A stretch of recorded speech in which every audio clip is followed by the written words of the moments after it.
People across the country face massive suffering and loss, deprivation, displacement and destruction.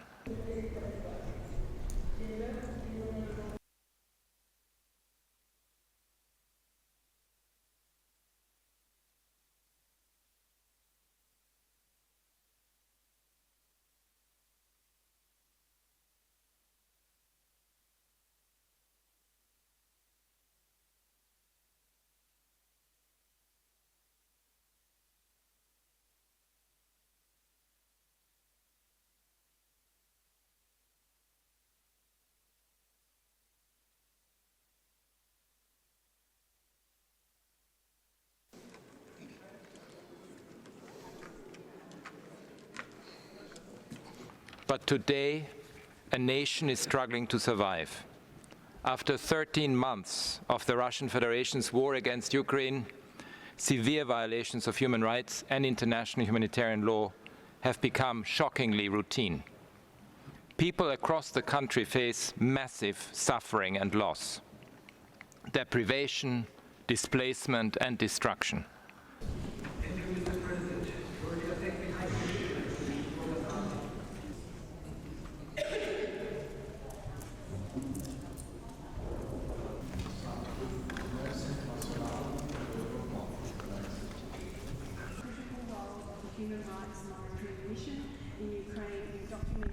Because the monitoring mission is prohibited to do its job properly. We call on Russia to the human rights monitoring mission in Ukraine for putting on paper numerous facts, actually in 2 new reports. Using the rigorous methodology of my office, our staff have verified more than 8,400 civilian deaths and over 14,000 civilians wounded since 20 February of last year.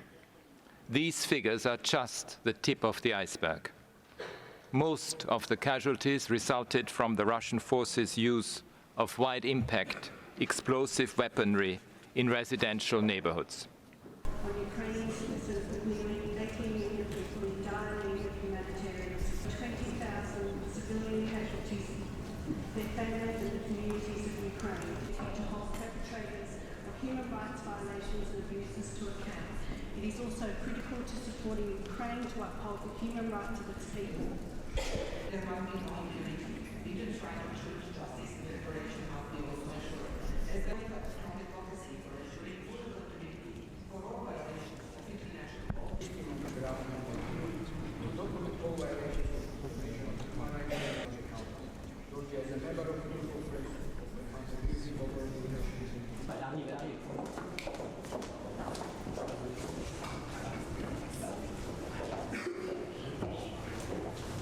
Good afternoon, everybody. I would like to welcome you all to a brief conversation with U.S. Ambassador to the United States. Abuses and injustices. But I'm here today following the High Commissioner's presentation.